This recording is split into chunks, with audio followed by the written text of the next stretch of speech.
of Minneapolis, Minnesota. Yes, indeed, family, I'm back in the Twin Cities, Minneapolis, Minnesota, after being away for almost 2 years. I will be speaking here in Minneapolis tomorrow night. I repeat, Dr. Umar Johnson, the Prince of Pan-Africanism, will be speaking here in Minneapolis, Minnesota tomorrow night at the Capri Theater. To all my brothers and sisters in Minnesota, come on out, show love. You should know that the tickets for children 17 and younger are absolutely free. I repeat, there is no fee for children. All Dr. Umar lectures are free for children 17 and younger. Previously, it was 12 and younger, but I need to make sure that the youth are exposed to the information. I need to make sure that the youth are exposed to the information. So all children at all events, that's tomorrow in Minneapolis, that's Saturday in Seattle, that's on the 30th in Brooklyn, New York, Fort Lauderdale, Florida, September 30th. All children 17 and younger are free. If they look older than 17, they need to have ID. If they look older than 17, they need to have school ID. We're not letting them in if they look older. So mom and dad, you need to make sure they have adequate ID or you will have to pay for them. I repeat, mom or dad, you need to make sure they have adequate ID or you will have to pay for them, because only children 17 and younger will be free. We need those funds for FDMG. We need those funds for next year's college tour. We need those funds for Team Pan-African, the National Independent Black Parent Association, and so forth and so on. So brothers and sisters, this is not going to be a very long session here. It's not going to be very long at all. We'll probably only spend about 20 or 30 minutes on this, but I needed to speak on this because I do not watch regular network television. I do not watch regular network television very much, but coincidentally, I just so happened to be watching Bill Maher's show. Bill Maher. I was watching his show. I think it's called Politically Incorrect, the Bill Maher show, whatever it's called. I just so happened to be watching that when he was interviewing a Republican senator. And I forget the senator's name. I could care less what the senator's name was. And he was asking him different questions about Donald Trump's agenda as well as the mandate of the Republican Party going forward. I was watching it live. And out of nowhere, unrelated whatsoever to the conversation, they were not talking about race. They were not talking about black people. They were not talking about African American politics. But out of nowhere, this Irishman, and I'm calling him Irishman because the last name Maher is an Irish surname. M-A-H-E-R is an Irish surname. So I'm assuming he's at least partly Irish. He could be Jewish as well. I'm not certain. But be that as it may, he's a white man. A white man who benefits from white privilege in a system that has been built, designed, and managed to marginalize and oppress African people. But out of nowhere, absolutely out of nowhere, he says, I'm a house nigger. Out of nowhere, totally unrelated to the conversation. I'm a house nigger. Now, if I was to take Sigmund Freud, who they consider to be the father of white psychology, Sigmund Freud wrote a book on jokes. Sigmund Freud wrote a book on jokes. And part of Sigmund Freud's premise in his book on jokes is any random concession, any random joke, any random comment is necessarily a particular clue into the inner psyche of the person making the comment. It's no different than a black man. It's no different than a black man making a joke that he's homosexual to his black woman. No black woman is going to laugh at their man making a joke that he's gay. If a brother makes a joke that he's gay, then that's giving his queen insight, at least into the reality that he has thought long and hard on the issue. The question being, why is this particular subject matter on your mind. The premise being, why is this particular subject matter on your mind? So if a brother comes out of the blue with a gay joke, it's not even a topic of conversation. Y'all talking about something totally unrelated, and he comes out of the blue with a gay joke. That's in essence what Bill Maher did on his show in speaking with the Republican congressman. He came out of the blue. They were not discussing race. He came out of the blue and said, I'm a house nigger. So being a doctor of clinical psychology, which I am, having studied the human mind for a generation, having evaluated a generation of African people, being a certified school psychologist, okay, what that signals to me is that Bill Maher has always had this urge to come out and call African people the N-word and not have to apologize for it. For that to come out unrelated to the conversation that they were having. Okay, and I know they were talking about agriculture and they were talking about global warming, but in my opinion, it was still largely unrelated to the conversation. They were not talking about slavery and they were not talking about racial politics. So the fact that Bill Maher made a random, okay, unpremeditated insult to African people everywhere while talking to another privileged white male engaging in a topic and conversation that had nothing to do with us. The conversation they had absolutely nothing to do with us as African people tells me that in his psyche, subconsciously, he and his ego have been wanting to set itself free in its ability to use the N-word in dealing with black folk. In other words, he had to appease his ego by calling us the N-word, but then trying to pass it off as a joke. Okay? Now, if he is Irish and his last name suggests that he is Irish, anyone who knows the history of Irish and African people, Irish, almost more than any other European ethnic group, it was the Irish who were predominantly responsible for the lynchings of African people. It was the Irish who were predominantly responsible for the draft wars in the Civil War. It was the Irish who were at the head of the lynchings of African people in New York City during the draft riots. It was the Irish who often went to war with African men during the Civil War because they did not want us to fight in the war against the states. It was the Irish who intimidated African people away from jobs and off of their land because they saw us as competition. They saw us as competition for the place that they wanted to occupy in the American social order.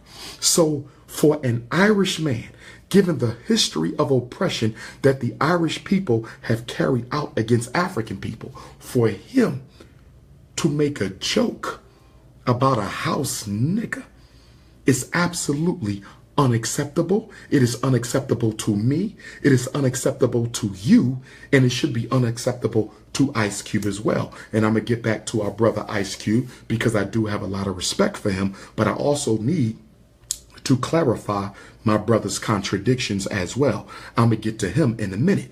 Now, okay, see, the question that has to be asked is who created the house nigga? So you making jokes about the house. Who created the house? Who created this psychologically terrorized black man or woman?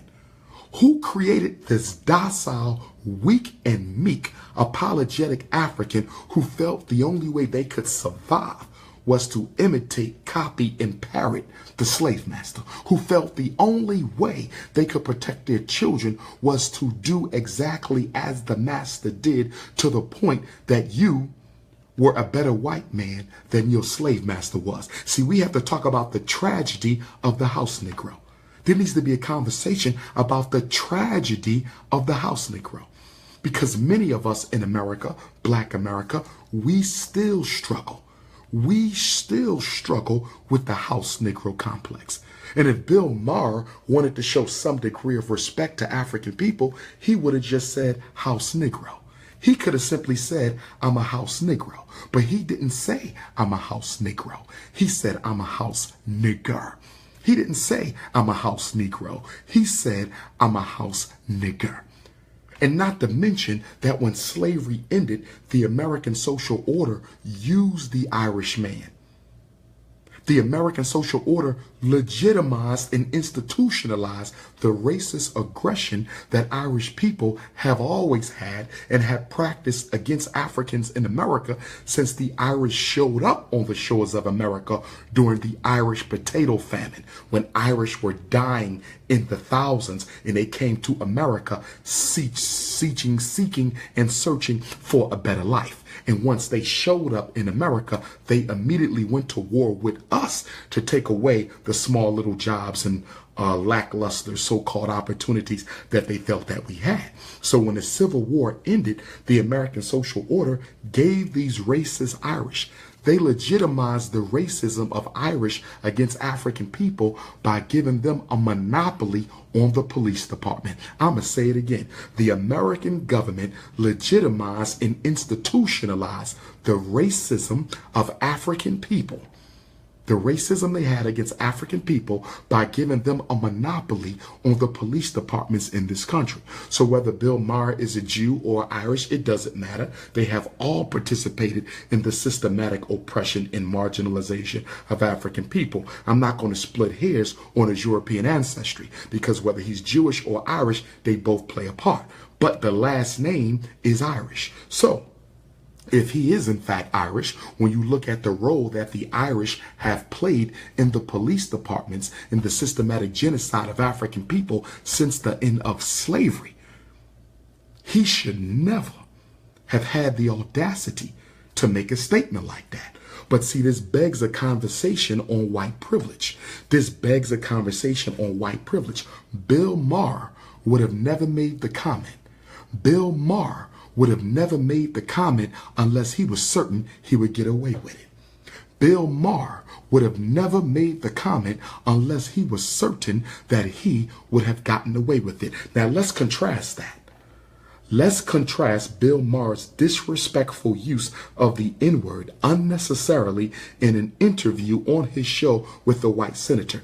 Contrast that with the hundreds, if not thousands, of black and white people who have been fired from Hollywood, fired from the music industry for in any way, shape, or form even slightly disrespecting the Jewish Holocaust. Look at how many people have been totally shut down, have their careers destroyed by even symbolically suggesting that they have an issue with the European people. Compare that.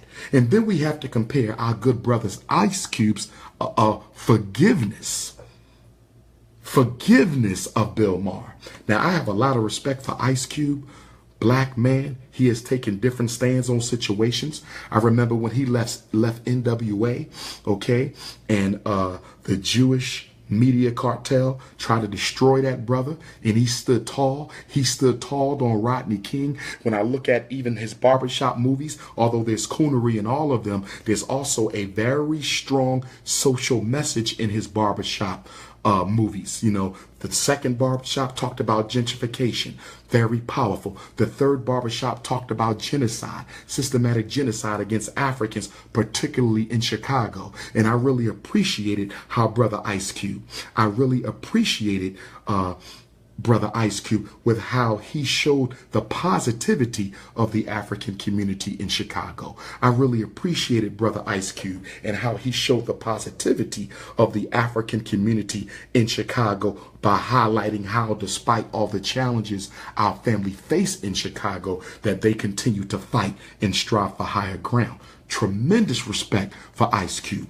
Okay, he has shown consistently in his history that he can be a stand-up black man.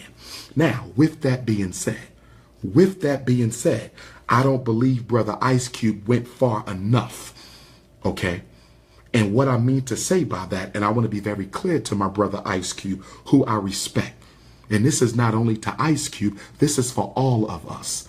This is not only for Ice Cube, this is for all of us. And what I mean to say is, brother, my brother, You do not have the right or the privilege to forgive any white person for a systematic insult or attack against all African people. I'm going to say it again.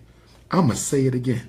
I'm going to say it again. It is very important that we as African people understand that none of us have a right or privilege to forgive any white person for an attack or insult against all African people. You don't have that right. Ice Cube had no right whatsoever to forgive Bill Maher. I know why he did it. Because we as African people, we are a good-natured, good-hearted people. We as African people, we are a good-natured, good-hearted culture. So we believe in forgive and forget. But as our late great master teacher, scholar, warrior, and fellow Pan-African nationalist, Dr. John Henry Clark said, our humanitarianism, the humanitarianism of the African has been our greatest blessing, but it has also been our greatest downfall. I'm going to repeat it. The humanitarianism of the African has been our greatest blessing, but simultaneously, it has also been our greatest downfall. It has also been our greatest downfall. Do you really think that if Bill Maher was black and he made a joke about the European Jews, if he made a joke about the Jewish Holocaust, do you really think that if Bill Maher was black and he repeated the insults that have been used against Jewish people, if he repeated the K word that has been used against Jewish people, do you think he would have his job right now? Do you think he would have his job right now? He absolutely would not. So I submit to Brother Ice Cube, my brother, you cannot forgive him for that. You can't forgive him for that. By making a joke about that, he's making a joke. He is insulting not only the memory, he is insulting the legacy of every single African person who was victimized in the American Maafa. In 2 years, we will be celebrating 400 years. In 2 years, we will be celebrating 400 years of the African struggle in America. August 21st, 1619 to August 21st, 2019. August 21st, 1619 to August 21st, 2019. August 21st, 1619 to August 21st, 2019. 400 years. Currently, 398 years. You're talking hundreds of millions of Africans, not just those in slavery, but those who lived in Reconstruction, those who lived in Jim Crow, those who lived in pre-civil rights, those who lived in the civil rights era, those who suffered now, the Emmett Tills and the Trayvon Martins and the Sandra Blands. Okay? For him to make a joke like that, that insensitive, tells you the type of comments that Bill Maher must make about black people when we're not around. If he's willing to say that on network television, if Bill Maher is willing to make that type of a comment on network television about African people, imagine what he may have to say about us where we're not even around, when he's exclusively around his Irish and Jewish family. Ice Cube had no right to forgive him. He had no right to forgive him. But the other thing I want to say about my brother Ice Cube, to my brother Ice Cube, and I know he was a youth. I know he was a youth. I know he was a youth at the time. But brother Ice Cube, you have to take some responsibility for what Bill Maher did. Ice Cube has to take responsibility for what Bill Maher did. And why does Ice Cube have to take some responsibility for what Bill Maher did? Because NWA, and I grew up in that era. I'm a product of the hip hop generation. And many of you grew up in that era when NWA came of age in the mid 80s. Y'all remember that. I lived through that. Ice Cube has to take responsibility, partly, some of it. Him and NWA and the whole gangster rap movement has to take some responsibility for what Bill Maher said, because NWA led the way. Niggas with Attitudes, the rap group from Compton, led the way with the glamorization of the N-word, brother. Y'all led the movement to glamorize the N-word, brother. Y'all used that N-word every chance y'all could in that album. Y'all made the N-word synonymous with Black Revolution. How in the hell can the N-word, a word used to systematically oppress and marginalize African people, how in the hell can that word be turned into an instrument of revolution? Absolutely, it cannot be. You confuse the narrative. When y'all made in the N-word in a instrument of revolution, y'all confused the narrative for the Black youth. Y'all confused the narrative for the Black youth. The N-word ain't no instrument of my revolution. The N-word has only been an instrument, of global white supremacy against African people. The N-word has only been an instrument of oppression against African people by white supremacy. So NWA is responsible for confusing a narrative for young Black males that we haven't recovered from yet. Straight Outta Compton to date has sold 3 million albums. Straight Outta Compton to date has sold 3 million albums. Straight Outta Compton to date has sold 3 million albums, my brother. 3 million albums. So let me ask you a question, brother Ice Cube. And I'm not disrespectful. I'm a supporter and a fan of you, brother. I'm a supporter and a fan of you. Okay? But let me ask you a question. When y'all sold 3 million albums since the day that album was released in the 80s until today, okay, several decades, not to mention a movie was just made. A movie was just made on Straight Outta Compton. And if I'm correct, don't quote me, but if I'm correct, it was white boys who wrote the screenplay for Straight Outta Compton. I hope I'm wrong, but from what I read, it was white boys who wrote the screenplay for Straight Outta Compton. So not only did y'all sell 3 million albums glamorizing the N-word, a movie was just made, and I saw the movie.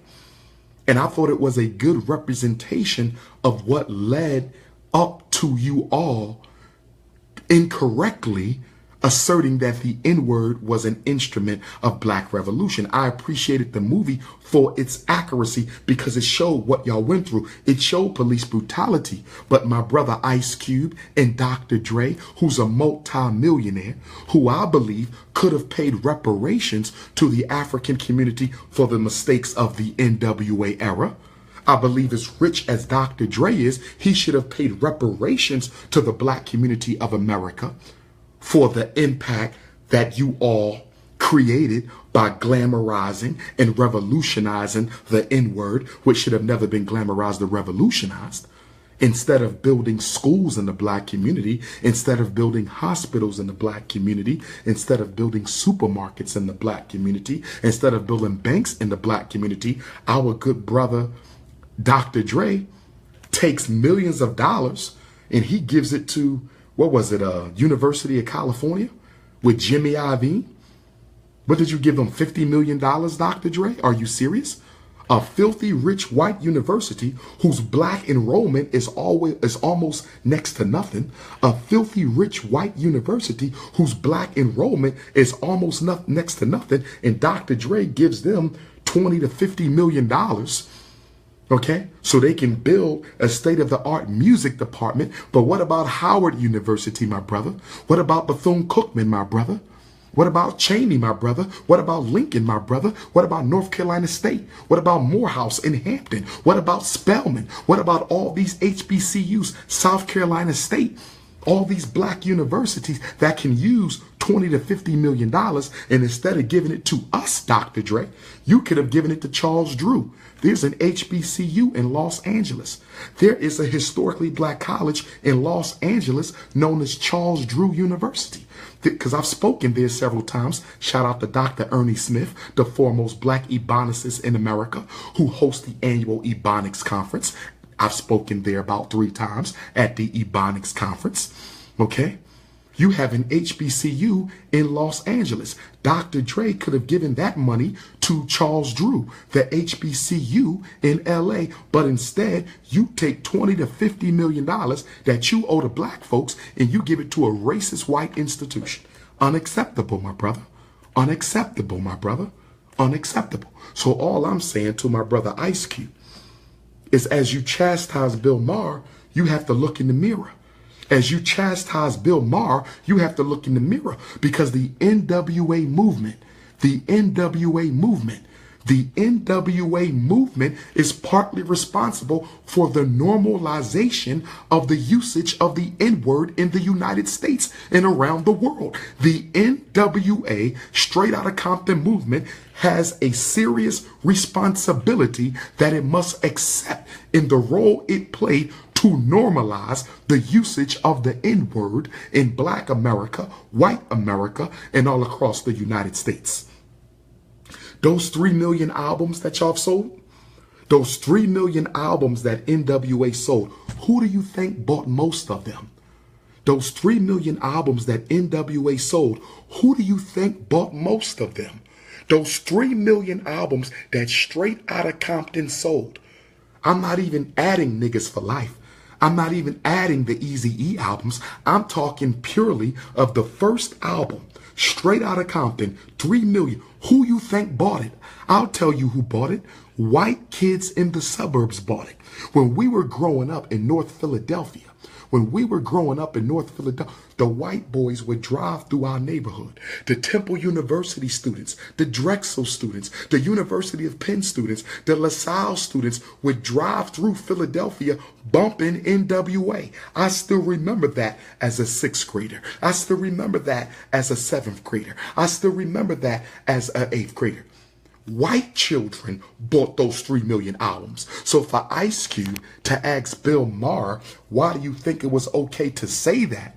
Part of the reason, Ice Cube, he thought it was okay to say that because you and your group, Niggas with Attitudes, made music that was purchased by white folks to the tune of millions. Y'all made music that was purchased by white folks to the tune of millions that helped create an atmosphere where white people feel comfortable to call black people niggas. That's why he said it. That's why he said it. And you did not have any right whatsoever to forgive him for that. Because had he been black and made a joke about Jews, his show would be gone already. Had he been black and made a joke about Jews, his show would be gone already. Had he been black and made a joke about Jews, his show would be gone already. I'm just keeping it 100. I'm just keeping it 100. Because once in a while, somebody has to chastise the hip-hop community. Okay? The mainstream scholars, they don't want to chastise the hip-hop community. But I want the hip-hop community to know, West Coast, East Coast, Midwest, Southeast, if y'all Negroes is cooning, I will speak on you. Dr. Umar will speak on you, hip-hopper. I will speak on you. I will speak on the fact that y'all go to nightclubs and spend hundreds of thousands of dollars on malt liquor, but our children ain't got no schools. I will speak on the fact that you Negroes will brag about owning 10 and 20 cars, but we ain't got no hospitals. I will speak on this fact that you Negroes consistently, in your videos, consistently sexually objectify black women almost as bad.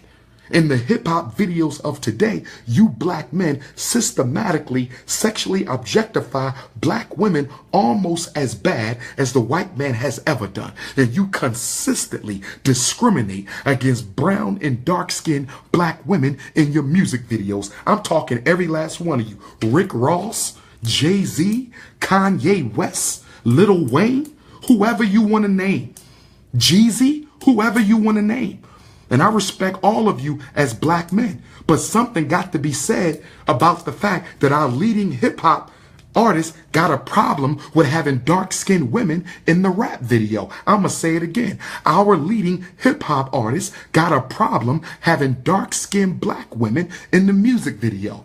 Okay? When I look at the trajectory of hip-hop, and when I look at the evolution of hip-hop from the 70s, my birth decade, until now, and I've lived through it all, I have consistently seen the skin tone of black women get lighter and lighter and lighter in these hip-hop videos, to the point now you have rap videos with all white women.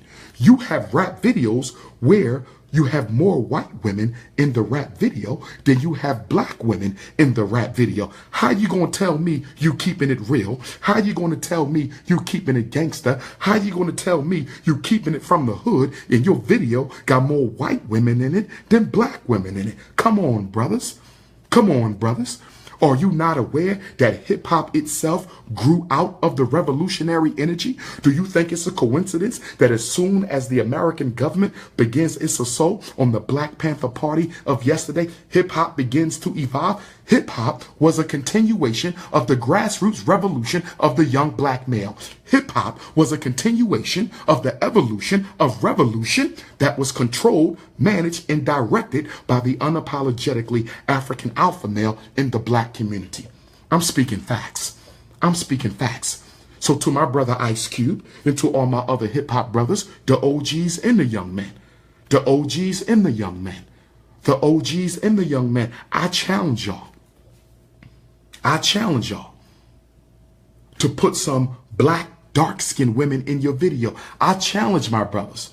And I respect all of them. Jeezy and Rick, Wayne, I respect all you brothers. I respect all you brothers. T.I., I respect all you brothers. The Game, 50, I respect all of y'all. But something has to be said about the fact that we are discriminating against dark-skinned black women, and especially natural-headed black women. When the last time you seen a dark-skinned, natural-headed black woman in one of our brothers' hip-hop videos? When is the last time you seen a dark-skinned, nappy-headed black woman in one of these hip-hop videos? I'm going to call a spade a spade. I'm going to call a spade a spade. I'm not one of these scholars who's scared to check the hip-hop generation. Y'all not above criticism, family. Just because you're a rapper, y'all not above criticism. You see, what happened was in the 1980s when C. Dolores Tucker, rest in peace, and others had their campaign against gangster rap. And the black church had their campaign against gangster rap. They got bought out by the music industry. The gangster rappers and the record labels that produced them started paying off the black church. That's why the black church don't stand up against gangster rap, because the black church is a money-making institution. The black church ain't about Jesus. The black church is about cash. The black church ain't about Jesus. The black church is about cash. So when the rappers start paying off the church, and when the music labels stop paying off the church to cut down on the negative publicity, the black church dropped out of the fight against gangster rap. They dropped out of the fight, just like they dropped out of the fight against miseducation. The black church dropped out of the fight against economic castration. The black church dropped out of the fight against police genocide. The black church then damn near dropped out of every fight that is relevant to black America today because they've been paid to shut up. So the hip-hop community doesn't get chastised or criticized, okay, or critiqued by the church. They don't get chastised or criticized or critiqued by the conscious rappers, because they afraid that they're going to lose their opportunities if they critique gangster rap. Y'all don't get critiqued by national black leadership because they want to stay cool. So I'm telling you right now, right here, I'm a part of the hip hop community, and I will critique your ass if you cooning. Dr. Umar Johnson will critique the gangster rappers for cooning. So I'm challenging y'all, every last one of y'all, put some black women in them damn videos and show black women doing something other than shaking their ass. Show black women doing something other than shaking their ass. Put some dark-skinned sisters in them videos and put some nappy-head sisters of any complexion in those videos. Okay? We should see black women of every color. And I want my lemon sisters and butter almond and butter pecan sisters to understand that Dr. Umar is not discriminating against you. I'm not saying you shouldn't be in the video. I'm saying a rap video, any video of African people, because the R&B brothers are guilty too. The R&B brothers are guilty too. Okay? But any video, any music video of African people in any movie, should have a solid bowl of African complexions represented in that movie or video. Every video and movie about us should have a solid bowl of different complexions representing every single skin type in the African diaspora. There should be super yellow, there should be brown, there should be tan, there should be mocha, there should be blue, black, purple. We should have every single color represented in every single video. I'm getting sick and tired of only seeing super light, and now y'all don't even have the light-skinned sisters in there. Y'all got white women in there. You cooning. Stop cooning and stop playing up to the European white supremacist narrative that beauty can only come in a light skin and a skinny body. I said stop condoning, reinforcing, and reiterating the European narrative that beauty in a woman can only come from a sister who is light, bright, and damn near white with straight hair. Cut it the hell out. Which one of you rappers going to give us a video respecting black women?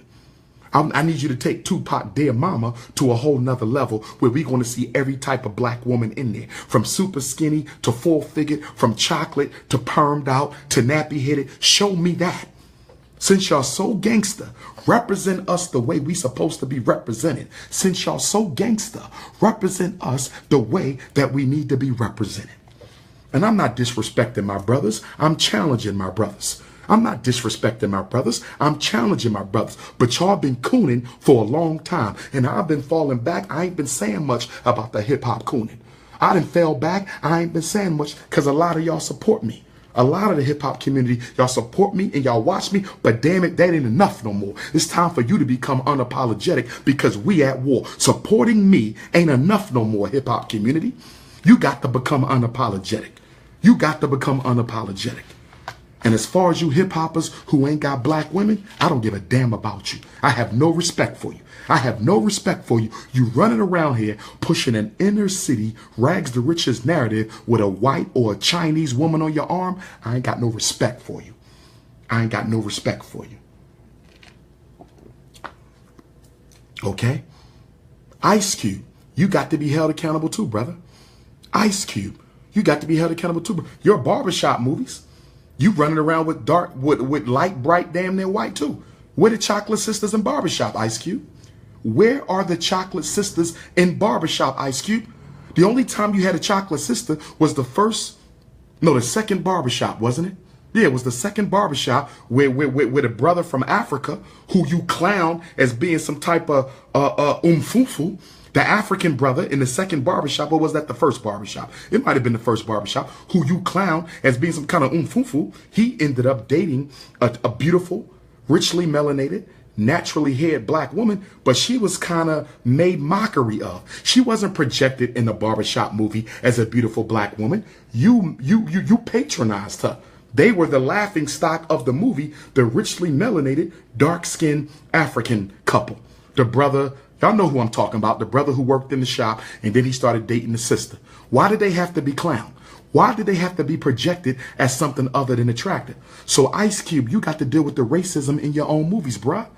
I love what you did because most black men in the entertainment industry would not have done what you done. I'm glad you stepped up and asked Bill Maher, why did you think that was cool? I appreciate what you did, and we should all appreciate what Ice Cube did because a lot of people wouldn't have done that. So I respect you, brother. You got a black wife. You understand who you've been committed to for years? In many respects, you are a very good example of what our young men to aspire to. All I'm saying, bruh, is check your contradictions. All I'm saying, bruh, is check your contradictions. NWA is partly responsible for Bill Maher feeling comfortable enough to use the N-word. That's what I'm saying. And I'm saying you should have never forgave him because if he was black and he made a joke about Jews, he would have never been forgiven. And I'm saying that you have to check the racial symbolism in barbershop, in the excessive use of stereotypical images and allegory and metaphor in your own movies. Like I said, Barbershop 3, I love the social messages in Barbershop 3. I think that joke that you let Anthony Anderson make about Maya Angelou, that shit was unacceptable, bruh. That joke that you let when you said Maya Angelou and he said the big titty bitch from high school, are you kidding, fam? Are you kidding, fam? You damn near needed to be boycotted for that shit. I don't want to see that in no more barbershops. You don't make a joke about any great ancestors again like that. That woman is deceased with a family. A big titty bitch, that is acceptable? That should have been edited out, brother. And if you respect your people as you claim to, you will edit that shit out of that DVD. So any more barbershop threes that are sold back in business, nobody will see that. Our children do not need to see a movie by a black film producer making mockery of Maya Angelou. Who you talking about? The big titty bitch from high school? Come on, fam. Come on, fam. We should have never heard that. Come on, fam. And Anthony Anderson, I would expect some shit like that from you, a Negro with a show called Blackish, where you cooning with stereotypical images about black folks. I mean, I know we chasing money, but we got to have some damn principles. What happened to principles over profit? That's what's wrong with black America now. Everybody chasing money, ain't nobody standing for shit. And I ain't just talking about the celebrities. I'm talking about all of us. I'm not just talking about the celebrities. I'm talking about all of us. We don't stand for nothing no more. It's all about $1. It's all about 50 cents. It's all about money. When we gonna stand for some shit? When we gonna stand for some shit? And then the other piece about your son having locks in his hair, in the movie ends when you finally cut the locks off. Come on, bruh. Locks is a traditional African hairstyle. Come on, bruh. Do your research on traditional African hairstyle. Don't target traditional African hairstyle in your movie while you promoting weaves and perms. Don't target traditional African hairstyles in your movie while you promoting weaves and perms. Don't criticize locks in your movie while you promoting weaves and perms. I'm just trying to keep it 100. Ice Cube told Bill Maher, he said, we own the word. Y'all can't use it no more. We own it. I understand you, but brother, we don't want that word. We want to bury that shit. I don't want to own that. I want to bury that damn word. We don't want to own the N-word. We want to bury it. We shouldn't be using it either. And I got to hold myself responsible because I've used it. We all have used it. And we got to work to get that out of our vernacular because it ain't acceptable. I got to bury it too. We all got the, but don't ever tell white folks we own it. We took it from y'all. It ain't good for us to use it no more than it's good for them to use it. We got to eliminate that. It ain't good for us to use it no more than it's good for them to use it. We got to eliminate that. We got to eliminate that. Okay? And I want to challenge my brother Ice Cube, who I respect. Okay? I thought he did a good job because, like I said, most black men in Hollywood wouldn't have went that far.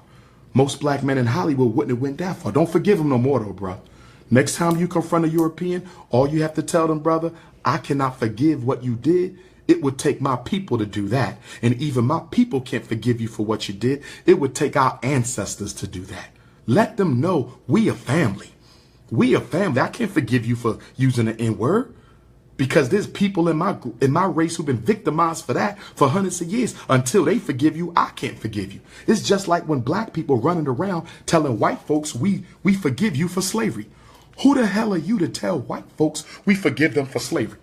Our ancestors ain't give you no damn office. They didn't appoint you to go around forgiving white folks. Our ancestors didn't appoint you to go around forgiving white folks for slavery. You can't forgive them because you didn't suffer from it. You suffered the aftershock. You suffered a post-traumatic slavery disease, but you wasn't whipped. You wasn't chained. Who are you to say you forgive? That's like I get robbed and you gonna forgive the person who robbed me. Did they take your shit or did they take my shit?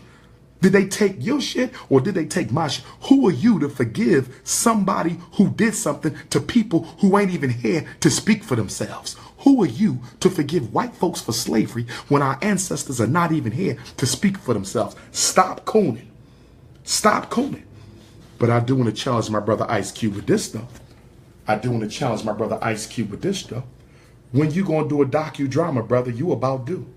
The barbershops is cool and all that. But you know what, brother Ice Cube? You pretty good at film producing, bro. You a genius. The way you be weaving storylines into your movies, Ice Cube is a genius when it comes to film production. He's a genius. I'm going to give props where props is due. Ice Cube is a genius when it comes to film. And because he is so good at what he does, I want to know when Ice Cube going to do a movie on the Haitian Revolution. I want to know when Ice Cube going to do a movie on the George Jackson prison revolt.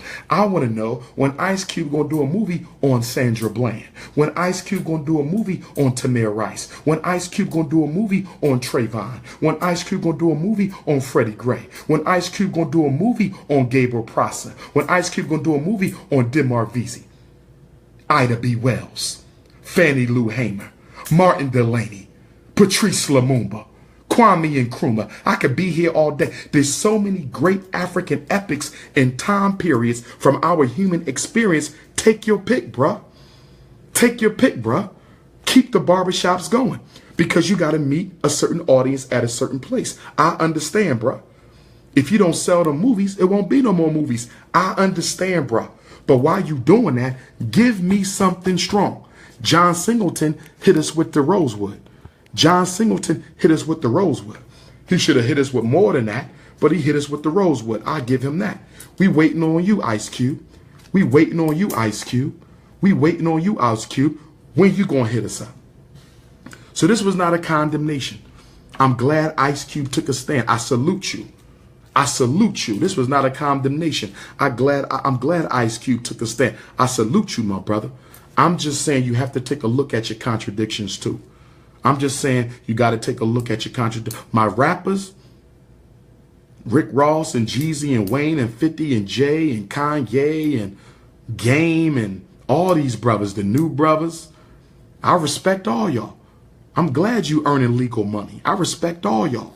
I'm glad you earning legal money, but now, bruh, y'all got to start putting out some socially conscious music. That next T.I. album, I want to see something socially conscious. That next Rick Ross album, I want to see something socially conscious. That next Lil Wayne, I want to see something socially conscious. That next Jay-Z, that next Jadakiss, that next Lox album, I want to see something socially conscious, bruh. Give me a video with chocolate women with nappy hair. Give me a video with chocolate women and nappy hair. That's all I'm saying. That's all I'm saying. I salute you and I sit down. I salute you and I sit down. This is the Prince of Pan-Africanism live, Minneapolis, Minnesota, Twin Cities. I'm in town. I will be speaking tomorrow night at the Capri Theater. Doors open up at 4, lecture at 6, book signing at 8:30. Doors open up at 4, lecture at 6, book signing at 8:30. You can get your tickets at the door. You can get them online. princeofpanafricanism.eventbrite.com. Seattle, I will see you Saturday. Seattle, I will see you Saturday. I got to fly back to Philly. I was invited to a special sneak preview by the producers of the Tupac movie, All Eyes on Me. There will be a special sneak preview for certain leaders and organizers in the black community. And I think I'll be asked to give my assessment of the movie. And all I'm going to say is I hope they did not disrespect Tupac's legacy. Because as Tupac, someone who considers Tupac to be the greatest of all time, someone who considers Tupac to be the most revolutionary conscious rapper of all time, okay, he was my own personally favorite rapper, okay? I hope y'all didn't coon Tupac's image. Because if y'all cooned his image, when those newspaper reporters ask me what I think, I'm going to keep it a buck. I'm unapologetic. My community expects Dr. Umar to give the truth as unapologetically and as undiluted as possible. And that's exactly what I'm going to do. So I hope y'all didn't coon Tupac. I hope y'all didn't coon Tupac. Okay?